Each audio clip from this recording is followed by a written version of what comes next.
Hi guys, welcome back to my channel. This is yeah, hold on a second. Sorry about that. This is Ravenclaw What If. I totally forgot my channel name. Oops. Oh well. This is what if Pride from Fullmetal Alchemist was reincarnated as Izuku Midoriya? I'm cover a few things before we begin our episode today. Some little plot holes I thought about that I made on accident. Um, Izuku's mother doesn't know about the homunculus tattoo that's on his tongue, because I know in the anime his homunculus tattoo shows up on his forehead. I don't remember how or why, but apparently shows up at some point in the series. I just totally forgot about it, but I'm gonna change that to his tongue. So Inko doesn't know about the homunculus tattoo on his tongue, so get that out of the way. And even though Midori was birthed through normal means, he's still a homunculus, because I just want to put that in there, because I don't want to, because alchemy is not a part of this world. So yeah, so I can't magically change him into a homunculus through that means. So obviously, as he died and reincarnated, he still reincarnates as a homunculus. So and okay, and that plot hole's out of the way. Get that thing's covered. I was doing a couple. I'll get to the episode after this, but I was looking at the ideas of my next what if series down the line when I finish everything off. I was thinking about, because I was doing a lot of research on oh, I can't believe I did research about it, but yeah, I was doing some research about the Harry Potter world, and I'm thinking about making a somehow try to figure out how to combine the magical world with UA universe, have them combined in both worlds. So leave a comment what you think about the idea. Sorry about the notification. It just happens sometimes. And yeah, because I was doing a lot of research on it, past couple days, trying to come up with a somewhat feasible idea how to do this. So, anyways, let's continue. Let's start the story off now. We're gonna start the story off. Sorry about that. We're gonna start off during his massacre in the factory. Oh, and the factory is the abandoned factory. I forgot to add that a little bit into the last episode. So okay, let's continue. As Midoriya is done, eating his fill for that night, looking around the abandoned factory that was made into a fighter pit for lower class villains. There's, he eats majority of them, but there's still limbs everywhere. So he picks up one of the limbs, and he's thinking, I know what to do. This is gonna be so much fun. As he's just laughing. So he decides to paint his homunculus symbol for the homunculus onto the wall in blood, and we're gonna so like that. It's on the wall. He carves it. Not carves it, but he's a bit of an artist, I guess. So he's like, this would be good. This is a nice calling card, because Midoriya is not too he's not insane, but he's highly intelligent, and he's a homunculus, so he doesn't see killing these insects as like real people. So let's get that out of the way. We got that. Blah blah blah. So then let's continue. As Midoriya, starts painting in it, and because they had extra, they had. I'm just gonna make it really convenient for him. So they had some paintbrushes and stuff. So he's just painting with blood. What a guess he graduated color paint. So you back in the day you have to figure paint. He's like pretty graduated from that already. So it's blood. So as go back to the current time. Midoriya is asleep in his bed. That was just small, little bit flashback from a couple hours to get that detail in there. I thought the idea was really cool. So it's like how smallpox. Like how can I implement that in the story? I'm like, but I already did that scene. But it's like I could literally just do a flashback. So that fixes a lot of things. So okay, let's continue. And Midoriya, is sleeping, and during you get washed up and goes to bed, burns all the clothes that are bloody. His mom is still asleep, because he can phase through shadows. So, sneaking out, it's really easy for him. And to able to do what he does and to, you know, um, keep his cover intact, being the nice son, you know, mama's boy act going. So he's like, so it's working well for him. So, and, the whole instant during his, feeding process, he was eating people, they were screaming off the lungs saying, they were given as the police department is getting called for noise complaints. So, a couple officers has known that that place has been, used for underground fights. They've busted a couple times, but they keep showing back up because, they don't care because they're idiots. So, anyways, as the officer, it's like, all right, partner, like, his partner. He's like, let's get in there, like, follow the book, don't break any laws because you're supposed to be protecting the law, unlike the real world. But let's continue. Um, so they walk into the massacre that happened there, and they're puking, and they're like, call this the sergeant. We need him. Yeah, this is above our pay grade, because they see the body part, and they're like, I don't even know what to begin with all this. I don't even know what to start about that, because they see the symbol and they're like, it's it's pretty noticeable that this was literally put there on purpose. So someone did it because people don't magically like their limbs doesn't cut off and leave, and there's no bodies. So let's continue that little whatever. Let's continue. And so I forget his name. Excuse me, my lights real fast. I don't know the Snoopy the dog's name. I was like, I always thought it was funny because every time I see that character, I always think that of that drug dog in Dare. So I just find it funny that a pooch is like the head of the police department. Excuse me for a minute.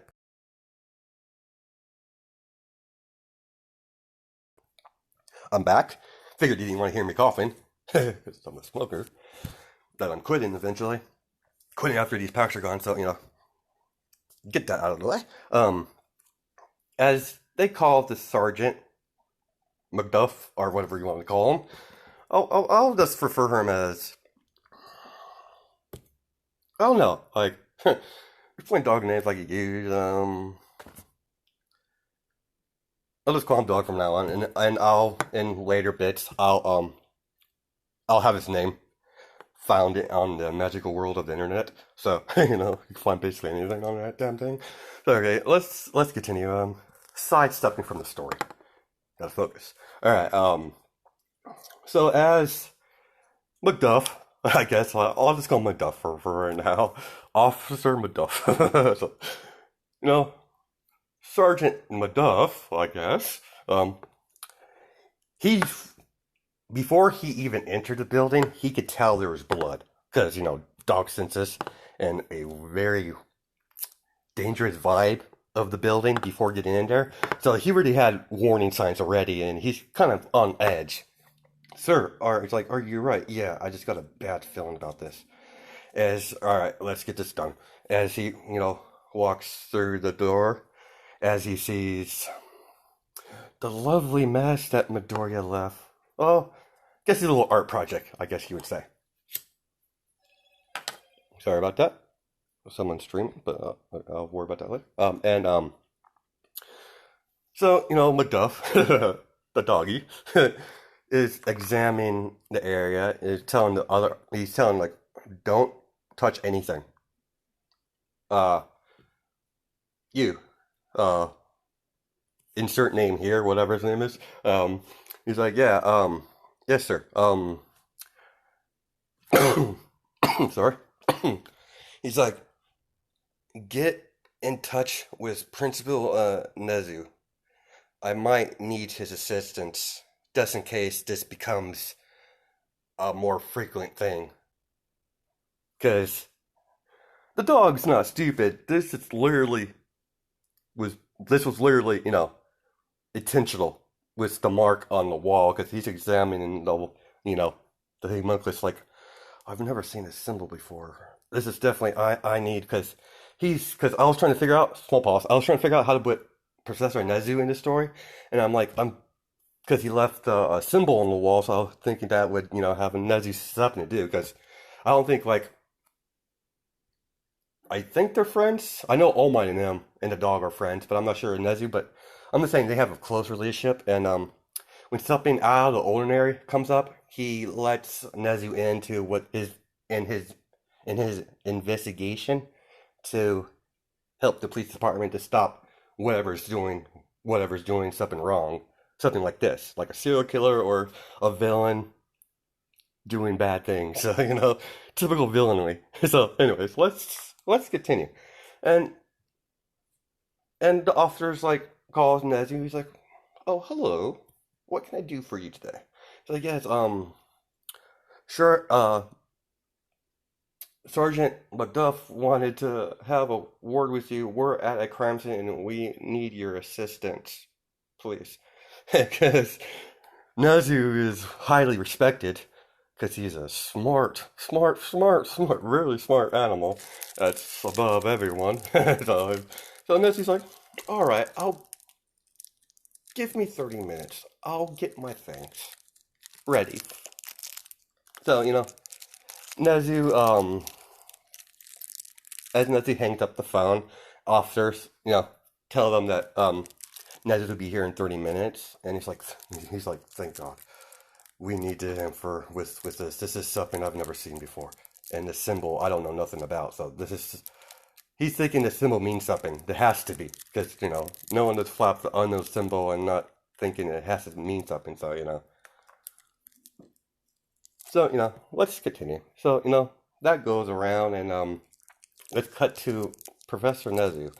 He's like, interesting, something's happening. Because he was talking with who should I add it? I know I'm gonna add a hero into this, not my own creation, but one of the. I was like, I don't know, like let's just say Izawa because I can. So and and I don't know, like hmm, I'll leave him yeah, I'll leave Izawa alone with. I won't change anything about him. I was thinking about ginger swapping him, but nah, I'm good. I'm already ginger swapping someone in this series already, so um, that's a small hint. So, anyways, I don't know if I'm gonna bring in the person on my ginger swap in this story this early on, but I might. So look forward to that. All right, let's continue. And next, said, yes, Sergeant Macduff had a he needs help with one of his cases, I believe. And as I was like, would you like to come, Exawa? I might need your assistance. Because, a hero always could have a extra hero on site. Because he's a small little animal. So, anyway, so, they agree. And, Azawa, goes with Nezu. Because I'm making Nezu and Azawa have I don't know how close their relationship is in canon, but I'm having them have a closer relationship in this than the series, I guess. Because I don't know. They don't really go into the whole relationship between the different characters too much. So, let's continue. So, they get there and the officer's like, "Oh, Professor Nezu," and Nezu's like, yes, I believe I'm being expected, yes. And you brought Eraserhead, yes. I thought it would be a good idea to bring this, you know, extra hero, just in case. It's like, yeah, yeah, that's totally fine. Is that what it is? Nezu? He's Professor Nezu? And the cob shakes, Exawa's Razorhead's hand. And he's like, oh, Razorhead, it's nice to meet you. And, that he has respect for. Because he's like, a small pause again. Apparently I've been doing that a lot. He does the same thing in canon where he doesn't like, attention, but the cops knows about his hero work, what he's done. So, he's highly respected. So, more so than any other hero from, because the officers, a lot of them know that like majority of heroes does want money. It's like a paycheck to them. But Exile is different. He takes it very seriously, hero work, because, I can. So, anyways, let's continue. And so, they get through the factory. They're about to go, and Macduff, is out there outside the front door. He's like, yes, before we continue, Nezu. He's like, yes. And Nezu's like, yes. Yeah.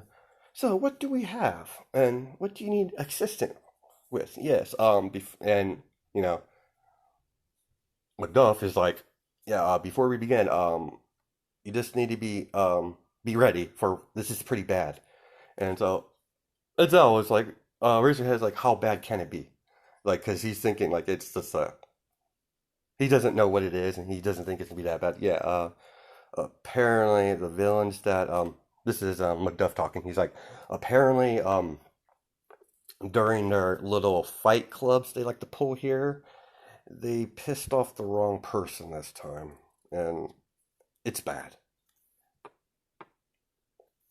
I could tell you it's easier if you just see for yourself. As he opens the door and knows he smells of blood because he's an animal. He doesn't have he probably doesn't have a better sense than a dog, but pretty good, And Azal was, yeah, he throws up.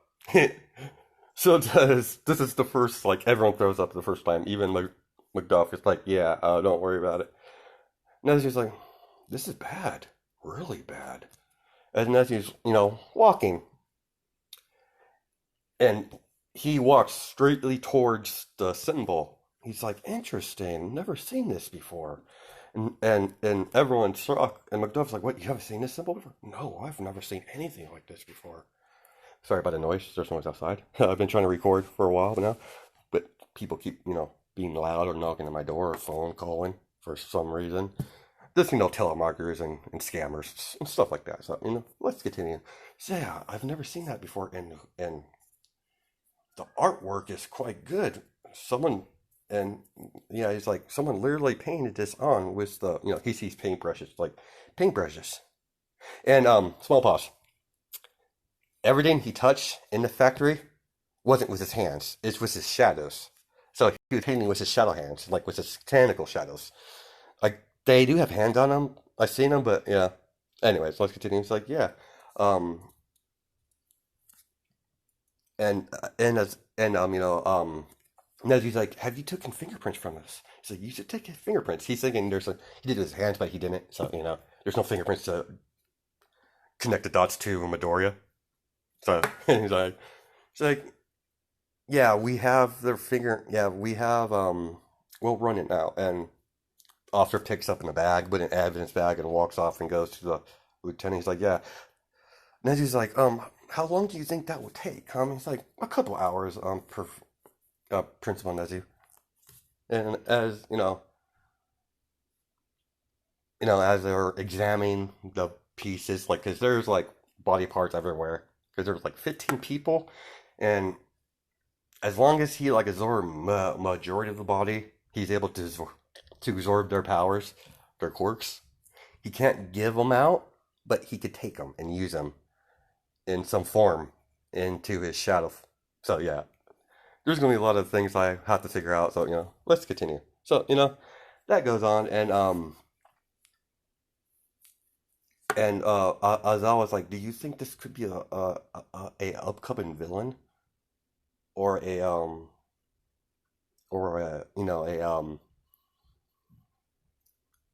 oh sorry, I totally vigilante. There you go. Totally forgot it. Or upcoming vigilante. And Azawa and as you were talking with McDuff, he's like, no, I don't think a vigilante would do something like this. This is something new because they're thinking he took the bodies. It's like there's no like where's the bodies at? Like there's pieces of limbs everywhere and blood, but where are the bodies? Because stuff like this doesn't happen in their city. Like yeah, there's villain attacks and people disappear, but like the violence, the gruesomeness of this, because yeah, it's pretty bad.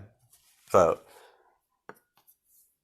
so this is big news towards the city because you know there's going to be news reports about it because the media they get their leeches into the new into the information because someone talked you know resource sources so stuff like that. So we'll continue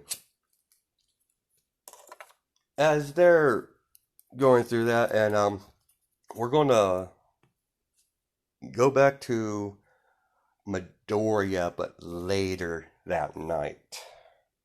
So later the next day, that night happens.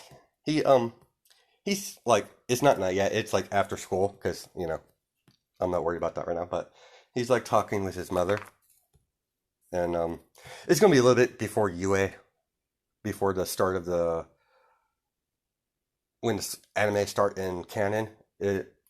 He's still like I'm not sure if he was in his first year in middle school or not. Wasn't sure what I said, but he's in 1 year because he hasn't hit the last year yet. So I'm not worried about that for a little bit. So let's continue. So he's like talking to his mother. He's like, it's like she's like, dear, how is school going? He's like, it's going fine, mother. Smiling. He's like, yeah, it's going fine. It's like, but I wish you would,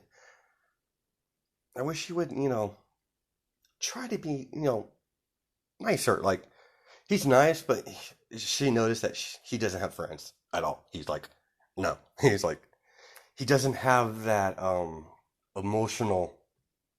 He doesn't have that emotion in him to make friends at this point.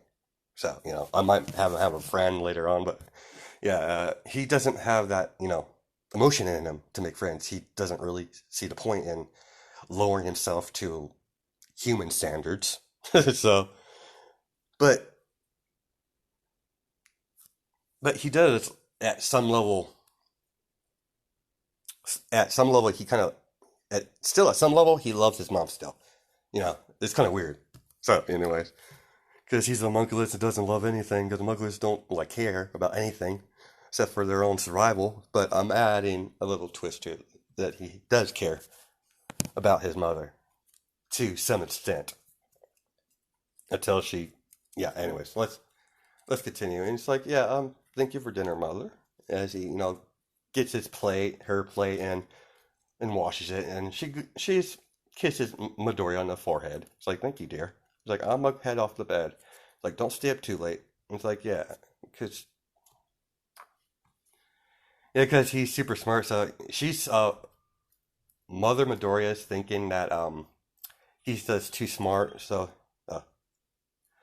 because how people with super intelligent people with normal people, they don't really they don't see them as equals, and they just not smart. So anyways, you get what I'm saying. Anyways, let's get that out of the way. I don't want to talk about that anymore. So so she's thinking that like his personality set, like he's superior, he's like super intelligent, so he doesn't like understand normal people. So she's still gonna get him to try to make friends, but she's tried with Bakugo, and that didn't fan out very well. Midori doesn't like Bakugo, and Bakugo doesn't like Midoriya, and so it's feelings mutual. So as he's doing his homework, because he's a good student, because because he has to keep his grades up to keep his mother happy, to keep his cover intact. So stuff like that. And so he's like doing it, and then he sleeps, and then as soon as Inko finally falls asleep, because he knows when she falls asleep because he's a creep, because he uses his shadows are always keeping an eye on her, just in case something happens, because he's doing this on like he did it literally just to keep an eye on her, but he did it just to keep her safe from anyone trying to. Because a piece of him is always there, watching over his mother and make sure nothing happens to her. So stuff like that. Because I'm saying he's able to split his shadow and control it, even though he has the main shadow with him. He splits a piece. So, and he's able to form back up when he gets back to his base of operation as his house. So let's continue. So a couple hours later, we start off with a couple of thugs. No, not thugs. Like lower class villains. Some more, because this is Midoriya's thing. He likes eating lower class villains because he enjoys it. The quirk thing is a plus, but the main thing, he just loves hunting down and killing people for fun because he enjoys the fear and he's prideful about it. So he loves his work. So let's continue. He's like, man, he's coughing up blood because he got stabbed by one of the shadows. He's like, come on, man. He's like, come on, man. We need to get out of here. Whatever that thing is not human. Because they didn't see Midoriya. They just saw the shadow creature with green eyes, just laughing and doing what pride does best, terrifying people. So he's like, as he sees as one of the shadows from one of the side of the building grabs onto because there's three guys. So he grabs the one. Okay, that one that holding up the one guy is still alive, but the third guy, he's done for. As he sees the shadow grabs the dude, pulls him into it, and all you could hear is a muffled scream. It's like, and the crunch, as you're hearing crunch, crunch, crunch, because he's eating him in there. So that happens, and they're freaking out. It's like, what the hell is this thing? This is a monster. We need to get somewhere popular. And as a shadow, he hits both those guys across because they're in an alleyway. So they're in a couple alleyways. A couple alleyways, leads away from the main street for so people can't hear him too easily. So as he's freaking out. I was like, what the hell? He's coughing up blood because he got hit pretty hard against the wall, and so as Midoriya starts whistling his favorite tune. I don't know why I wanted him to do this. I just thought it would be fun. I thought it would be like, I was trying to find a creepy noise for a whistle, for what he whistles, but I thought, oh, we might as well go pop a little weasel because he likes popping heads off too. So so as young Midoriya is whistling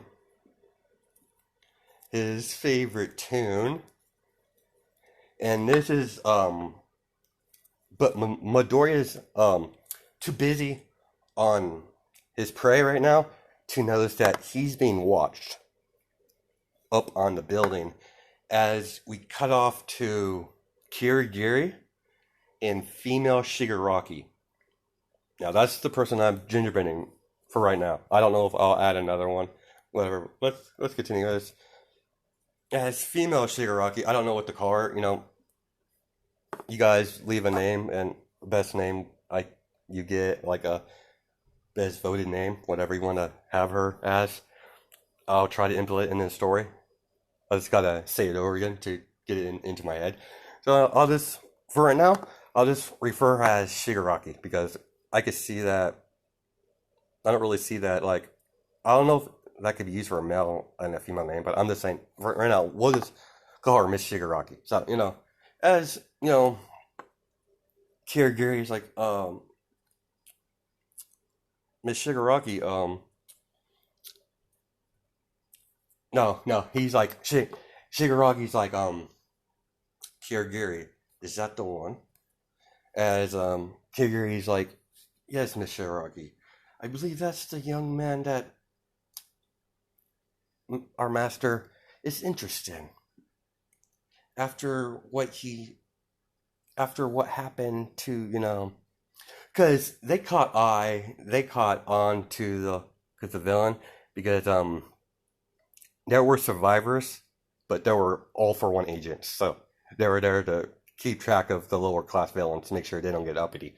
But so some of them got portaled out because I'm saying they have like a panic button doesn't for for in for for withdrawals in like emergencies just in case stuff like that because yeah, let's continue because I'm putting that as a Miss Shigaraki brought it up to the boss that it would be a good idea for our lower class minions to have a just a backup plan just in case shit hits the fan. So it's a panic button that Kirigiri gets, and he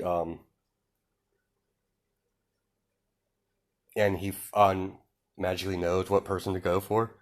Let's just say there's several ones, but he has for different like I don't know how I do that. Oh, I get it. It's a support item. So it's a support item that Shigaraki not Shigaraki Kirigiri made for this specific reason. So let's say that works. I'll fix it later if it needs to be fixed. So anyways, let's continue. So as they we're going back in time. We're going back in a flashback for the guards like what the hell is that thing? Because this is back into the scene with the mess because they're hiding because as soon as that kid show up and he's like like let me introduce myself. I am Izuku Midoriya, but in this world I am called Izuku Midoriya, but you can call me Pride. As the previous conversation happens during the last video, and as Midoriya is just massacring everyone with his shadow, and this is when he starts releasing the full shadow, like the full face of the shadow, his eyes, the green eyes, and the villains, the the villains from the League of Villains that are there are terrified. They're like, "What is this kid? This." They're terrified because he's very intimidating for a boy. So, he's talking through the shadow mouth, he's having a blast eating people. Then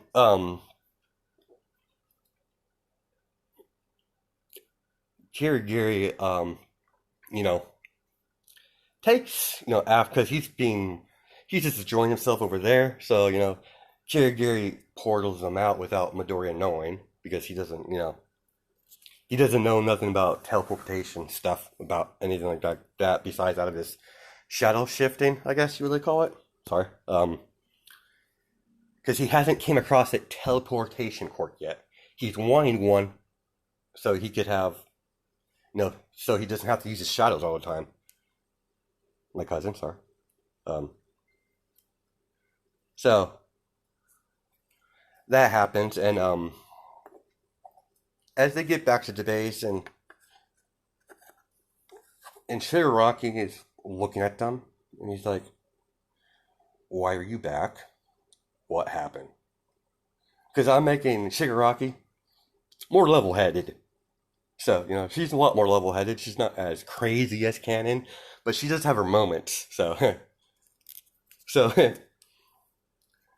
as she grabs that dude's head and lifts him up, and just grabs his head without having her 5 fingers on it. He's like, "Tell me what happened, or you're dead." And he's like, "Oh, the meeting, there was a new player in town. He's like, continue. As Kirigiri is like, Miss Shigaraki, please release the boy. He let him, talk. It's like, very well. As Shigaraki and Kirigiri have a close relationship. It's more of like, that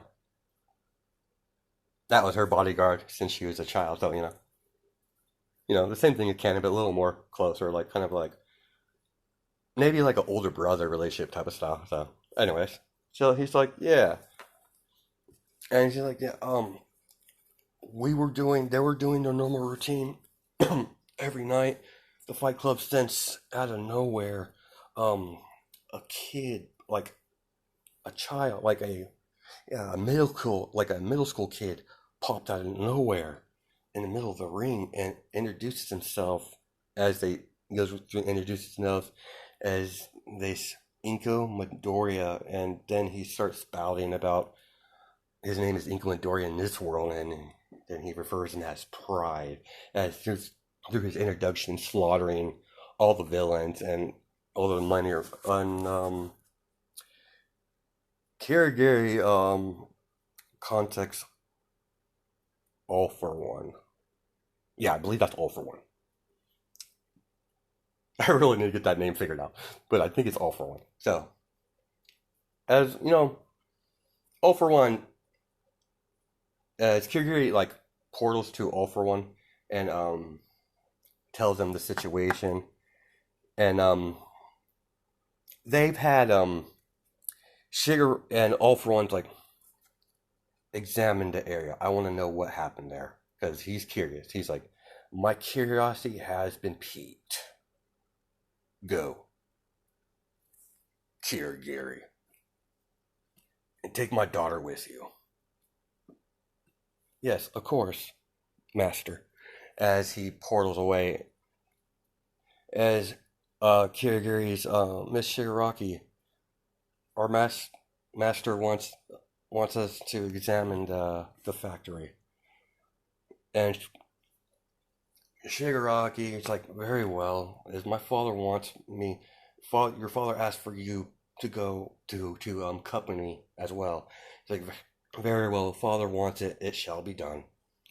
As they go through the scene, they see the mark. It's like Kirigiri, Shigaraki said, Kirigiri, what is that symbol? Like, do you know what that means? Like, what still is that? And he's like, I don't know, Miss Shigaraki. This is something I've never seen before. So, Shigaraki, do we have the kids? What now? Like, we need to go. Sorry. Shigaraki says, we need to. We have his full name, right? Yes, Izuku Midoriya. Think the Pride thing's more of a code name, I think. I'm not totally sure what to think about this right now, but yes, let's go, Kirigiri. We need to get all the information on this Izuku Midoriya. Interesting. My the way like there's clearly the bodies are gone. I don't know where those went, but clearly the way he did everything, like there's body parts everywhere. Quite fascinating. As they portal back, and Shigaraki, gets portal to all for one, or one for all, I think. One for all. Yeah, one for, I think. No, whatever.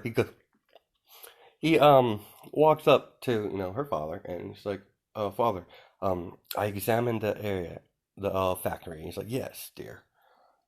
What do you think? I don't like. It was definitely like someone who could. What do you think, daughter? He's like, we could possibly convince this Izuku Midoriya person, this Izuku Midoriya kid, to join our side. He clearly, yeah, he did kill villains, but yeah, this is no vigilante work. This is something totally different. He's like, yes, very well, daughter, you shall investigate this Izuku Midoriya personally.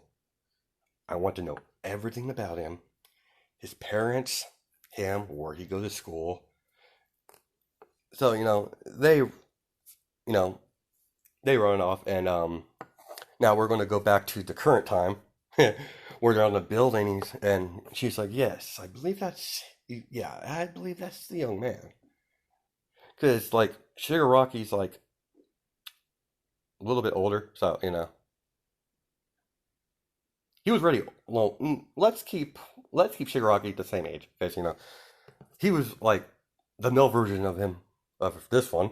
The canon version was, I don't know how old he was, but I know he was a little bit older than Izuku, so maybe by 3 years or 4 years or something like that. I don't know. So let's keep him in the same age. Her the same age as canon Shigaraki. So they're up in the building, and Shigaraki's talking. He's like, "Yes, I don't."